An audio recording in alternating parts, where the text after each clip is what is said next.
اعوذ باللہ من الشیطان الرجیم، بسم اللہ الرحمن الرحیم۔ پولیس کی تفتیش اور وکیل،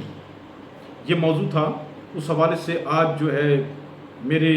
سبمیشن کی چھٹی قسط جو ہے وہ پیش کی جا رہی ہے آپ لوگ کی خدمت میں۔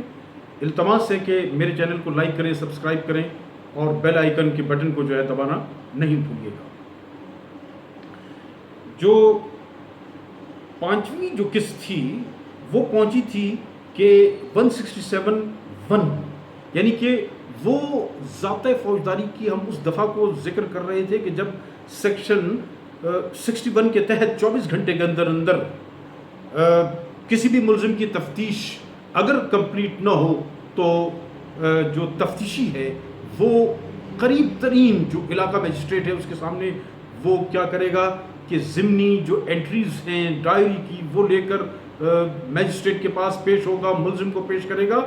اور ایک درخواست دے گا جس میں وہ اس چیز کی صدا کرے گا کہ کن وجوہات کی بنا پر جو ہے اس کا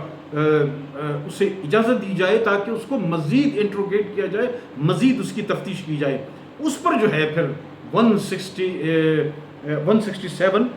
جو ہے وہ آپریٹو ہو جاتا ہے۔ اچھا، اب اس کے بعد کیا ہے کہ جو آج کی سبمیشن ہے وہ ہے 167 سب سیکشن 2۔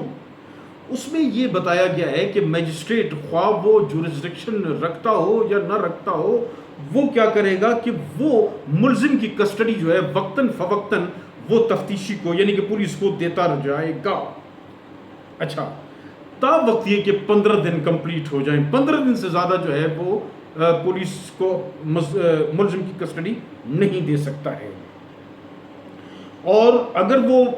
پولیس مانگے اور وہ میجسٹریٹ محسوس کرے کہ مزید کسٹڈی پولیس کے حوالے کرنا اب غیر ضروری ہو چکا ہے تو وہ میجسٹریٹ ایک ایسے میجسٹریٹ کے حوالے کاغذات کر دے گا اور ملزم کو ریفر کرے گا اس میجسٹریٹ کے پاس جو میجسٹریٹ اس کیس کو ٹرائل کرنے کا اس کا اختیار سماعت کا جو ہے وہ اختیار رکھتا ہو۔ ٹھیک ہے نا؟ اس میں تھوڑی سی ایک ایمبیگوٹی آ رہی ہے، وہ یہ ہے کہ اس کا کیا مطلب ہے کہ جب 15 دن سے زائد وہ کیا کہتے ہیں ریمانڈ نہیں دے سکتا اور اگر مزید ریمانڈ کی ضرورت ہو تو وہ غیر ضروری سمجھے، اور جب غیر ضروری سمجھے تو وہ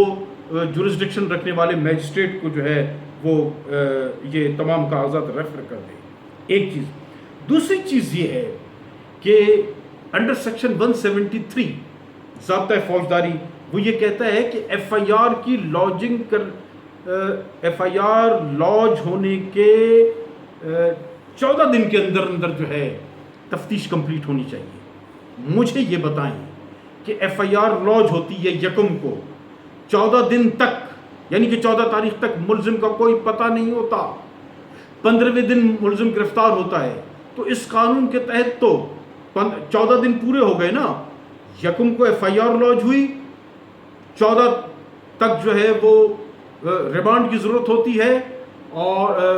کیا کہتے ہیں تفتیش کی، اور 15ویں دن ملزم ملتا ہے۔ یا اس کو اس طرح سے بھی ہم لے لیتے ہیں کہ ملزم ایف آئی آر لاج ہوتی ہے 1 کو اور ملزم جو ہے وہ 10 تاریخ کو پکڑا جاتا ہے، جبکہ بہت ساری چیزوں کی تفتیش کی ضرورت ہے، مزید جو ہے 10-12 دن کی 14 دن کی ریمانڈ کی ضرورت ہے۔ تو یہ کیسے اس کو جو ہے نا آپ اس معاملے کو جو ہے وہ ٹیکل کریں گے؟ اسی طریقے سے آپ یہ دیکھ لیجئے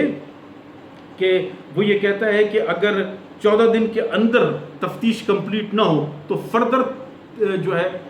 اس کے بعد جو ہے وہ مزید ریمانڈ کے لیے علاقہ میجسٹریٹ یا جو ہے قریب ترین میجسٹریٹ کو کنسرن نہیں کر سکتا، اس کو ریکویسٹ نہیں کر سکتا۔ البتہ تفتیشی کیا کرے گا؟ تفتیشی یہ کرے گا کہ ودن 3 days 14 دن کے بعد فردر 3 دن کے اندر جو ہے 14، 15، 16، 17 یعنی کہ 17ویں دن تک جو ہے وہ کیا کرے گا؟ انکمپلیٹ یا انٹرم جو ہے وہ چارج شیٹ یا رپورٹ جو ہے وہ میجسٹریٹ کو پیش کر دے گا۔ اب میری سبمیشن یہاں پر یہ آ رہی ہے کہ وہ کہہ رہا ہے کہ جی 167(2) کہتا ہے کہ 15 دن سے زیادہ ریمانڈ نہیں ہو سکتا، 173 کہہ رہا ہے کہ جی ایف آئی آر کی لاجنگ سے 14 دن کے اندر اندر وہ تفتیش کمپلیٹ ہونی چاہیے۔ اسی طریقے سے 344 جو ہے ضابطۂ فوجداری کا وہ یہ کہتا ہے کہ 15 دنوں سے زیادہ بیک وقت جو ہے میجسٹریٹ جو ہے وہ ریمانڈ پر یا کسٹڈی نہیں دے سکتا، یعنی کہ بیک وقت، یعنی کہ وہ یہ کہہ رہا ہے کہ بائی پارٹس تو زیادہ دے سکتے ہیں، مطلب یہ نکل رہا ہے گو کہ ہوتا ایسا نہیں ہے۔ تو میرے جو سبمیشن ہے وہ یہ ہے کہ ہونا کیا چاہیے، ہونا یہ چاہیے کہ کل پیریڈ جو ہے تفتیش کا وہ گرفتاری سے کاؤنٹ ہو، یعنی کہ گرفتار جس دن ملزم گرفتار ہو، نہ کہ جس دن ایف آئی آر لاج ہو۔ جس دن ملزم گرفتار ہو اس دن سے لے کر 15 دن کے اندر اندر جو ہے تفتیش کو کمپلیٹ ہونا چاہیے، اور اگر کمپلیٹ نہ ہو تو وہ انٹرم رپورٹ جو ہے وہ علاقہ میجسٹریٹ کو آپ پیش کر سکتے ہیں۔ وہ اس طریقے سے کہ انڈر سیکشن 61 24 گھنٹے کے اندر تفتیش مکمل کرنی ہے۔ 24 گھنٹے کا مطلب ہے ایک دن یہ ہو گیا، اور اس کے بعد آپ آ جائیے اس طریقے کے جو 173 ہے، 173 سیکشن وہ کہتا ہے کہ 14 دن کے اندر کمپلیٹ ہونی چاہیے، یعنی کہ 61 کہہ رہا ہے کہ 24 گھنٹے یعنی کہ ایک دن، اور جو ہے اس کے بعد 173 کہہ رہا ہے 14 دن، تو 14 اور ایک 15 دن، اس طریقے سے جو ہے اس کو آپ ایڈجسٹ کر سکتے ہیں۔ اسی طریقے سے 167 سب سیکشن 3 یہ کہہ رہا ہے کہ اگر حوالگی پولیس جو ہے اگر کسی کے جو ہے وہ کسٹڈی ملزم کی دینی ہے تو اس کے بارے میں میجسٹریٹ صاحب جو ہے علاقہ میجسٹریٹ جو ہے وہ کیا کریں گے کہ اس کی وجوہات تحریر کریں گے۔ 167 سب سیکشن 4 یہ کہتا ہے کہ اس کی ایک کاپی مائع وجوہات جو ہے سیشن جج صاحب کو وہ دے دی جائے گی۔ اسی طریقے سے 167 سب سیکشن 5 یہ کہہ رہا ہے کہ اگر کوئی خاتون قتل یا ڈکیتی کے کیس میں ملوث نہ ہو تو اس کی کسٹڈی جو ہے پولیس کے حوالے نہیں کی جائے گی۔ اگر وہ قتل اور ڈکیتی کے کیس میں ملوث ہے تو اس کی کسٹڈی جو ہے وہ پولیس کے حوالے کی جائے گی، اس شرط کے ساتھ کہ اس کی جو انٹروگیشن ہے، اس کی جو انویسٹیگیشن ہے وہ جیل میں ہوگی، اور اس کے لیے ایک جیل کا آفیسر اس تفتیشی کے ساتھ ہوگا اور ایک لیڈی پولیس آفیسر جو ہے وہ اس کے تفتیشی کے ساتھ ہوگی۔ اور 167 سب سیکشن 6 وہ کہہ رہا ہے کہ جیل انچارج جو ہے وہ تفتیش کے لیے جیل میں جو ہے وہ مناسب انتظام کرے گا۔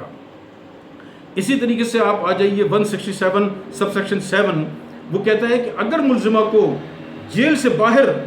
تفتیش کی ضرورت پیش آئے، مثال کے طور سے اگر ملزمہ انکشاف کرتی ہے کہ اس نے کوئی آلہ قتل یا کوئی اور جو آلہ جرم ہے وہ فلاں جگہ چھپایا ہے، اس کی برآمدگی مطلوب ہے، اور اگر وہ قتل کے کیس میں ہی ملوث ہے تو اس کو کوئی لاش کی برآمدگی کرنی ہے تو ظاہر اسے جو ہے جیل سے باہر جانا پڑے گا۔ تو جیل سے باہر جانے کا جو ہے اس کو طریقہ انہوں نے اس طرح سے بیان کیا ہے کہ 167 کے تحت جو ہے سب سیکشن 7 کے تحت ملزمہ کو جیل سے باہر تفتیش کی صورت میں ایس ایچ او یا تفتیشی جو ہے وہ میجسٹریٹ کو درخواست دے گا۔ میجسٹریٹ جو ہے تحریری طور سے وجوہات بیان کر کے اس کو جو ہے اس بات کی اجازت دے گا، اور اس کے ساتھ ایک لیڈی پولیس آفیسر جو ہے اس کو وہ ڈیپیوٹ کرے گا کہ وہ جائے اس کے ساتھ۔ اور اس میں جو شرطیہ کلاز ہے وہ یہ ہے کہ ملزمہ جو ہے وہ غروب آفتاب سے لے کر طلوع آفتاب تک جو ہے وہ جیل سے باہر نہیں ہوگی، بلکہ اس دوران وہ جیل کے اندر ہوگی، یعنی کہ دن ہی دن میں جو ہے اس کی انٹروگیشن یا جو اس نے ڈسکوری وغیرہ کروانی ہے یا برآمدگی کروانی ہے دن میں ہوگی۔ 169 سی آر پی سی یہ کہتا ہے کہ ناکافی شہادت کی بنیاد پر ملزم کی رہائی، یعنی کہ اس کو ڈسچارج کرنا، وہ یہ کہتے ہیں کہ دوران تفتیش ایس ایچ او یا تفتیشی کیس کے متعلق نہ کافی اس کے پاس شہادت موجود ہو اور اس بابت کافی مواد ہو کہ یہ نامناسب ہے کہ اس کو جو ہے میجسٹریٹ کے حوالے کیا جائے اور اس کو ٹرائل کیا جائے، تو پھر کیا کیا جائے گا کہ اگر ملزم گرفتار شدہ ہے تو اس سے بانڈ تحریر کرایا جائے گا ود شورٹی اور ود آؤٹ شورٹیز، وہ جو ہے وہ آئی او پر ڈیپینڈ کرتا ہے، اور جو آئی او ہے انویسٹیگیٹنگ آفیسر جو ہے تفتیشی جو ہے وہ ملزم کو یہ باور کرائے گا کہ اگر ضرورت پیش ہوئی تو وہ جو ہے میجسٹریٹ صاحب کی عدالت جو اس کو طلب کرے گی اس کے سامنے اس نے پیش ہونا ہے۔ تو یعنی کہ ڈسچارج کرنے کا جو 169 کے تحت جو اختیار ہے وہ تفتیشی کو حاصل ہے۔ اسی طریقے سے 170 یہ کہہ رہا ہے کہ جب کافی شہادت موجود ہو تو کیس جو ہے میجسٹریٹ کو بھیج دیا جائے گا۔ وہ یہ کہتے ہیں کہ بوجہ تفتیش اگر ایس ایچ او کو ظاہر ہو کہ کافی شہادت موجود ہے، معقول وجوہات موجود ہیں، تو اگر ملزم گرفتار ہے تو اختیار سماعت رکھنے والے میجسٹریٹ کو اس کو پیش کر دیا جائے گا، اور اگر جرم قابل ضمانت ہے اور ملزم جو ہے وہ شورٹی باؤنڈز دینے کے لیے یا شورٹی دینے کے لیے تیار ہے اور وہ دے سکتا ہے، اور تو اس کو کیا کرے گا، اس کو ملزم جو تفتیشی جو ہے اس کو جو ہے نا پھر وہ کہے گا کہ جی آپ ضمانت پر جائیں، اور جب میجسٹریٹ صاحب طلب کریں گے تو آپ آ جائے گا۔ اسی طریقے سے 172 یعنی کہ 170 کے سب سیکشن 2 یہ کہتا ہے کہ ایس ایچ او ملزم کو میجسٹریٹ کے روبرو یا اس بابت سیکورٹی لے گا کہ وہ جب بھی میجسٹریٹ صاحب طلب کریں گے تو ان کے روبرو پیش ہوگا۔ تو میجسٹریٹ اس کے علاوہ میجسٹریٹ کو اسلحہ یا دیگر چیزوں کی جو ہے وہ کوئی اور شے کی اگر جو اس کیس سے ریلیٹڈ ہوگا وہ جو ہے وہ میجسٹریٹ صاحب کو بھیج سکے گا۔ اور اسی طریقے سے مستغیث و دیگر جو بھی ہوں گے وہ اس کیس کے حالات سے واقف ہوں تو ان سے بھی بانڈ لے گا، اس کی تحریر و تکمیل کرے گا کہ وہ میجسٹریٹ صاحب جب چاہے یا جہاں پر کیس چلے گا تو وہ شہادت کے لیے پیش ہوگا۔ اسی طریقے سے 171 یہ کہتا ہے کہ مستغیث اور گواہان پولیس افسران کے ہمراہ موجود نہ ہوں گے جب پولیس افسر جو ہے وہ میجسٹریٹ کی عدالت کے لیے روانہ ہوگا۔ تو یہاں پر میری سبمیشن یہ ہے کہ اس کو صرف اس حد تک محدود نہ کیا جائے بلکہ اس کو میجسٹریل ٹرائل تک اس کو ایکسٹینڈ کر دیا جائے اور اس کو ایکسپینڈ کر دیا جائے، اس کو جو ہے سیشن کورٹ کی جو ہے ٹرائل تک جو ہے اس کو پھیلا دیا جائے۔ اور اسی طریقے سے مستغیث و گواہان کو یہاں پر کہا گیا ہے کہ غیر ضروری طور پر نہیں روکا جائے گا، اور اگر مستغیث انکاری ہو جائے اور گواہان کسٹڈی میں تو ان کو گواہان کو اور مستغیث کو کسٹڈی میں پیش کرے گا۔ مستغیث یا گواہ میجسٹریٹ عدالت میں پیش ہونے تو اس میں جو ہے وہ بانڈ دینے کے لیے جو ہے ان کو جو ہے نا ان سے کسٹڈی کے لیے ان کو پیش کرنے کے لیے بانڈ دیا جائے گا۔ تو ان معروضات کے ساتھ جو ہے وہ انشاءاللہ پھر جو اگلی قسط ہے 7ویں وہ ہم آپ کی خدمت میں پیش کریں گے۔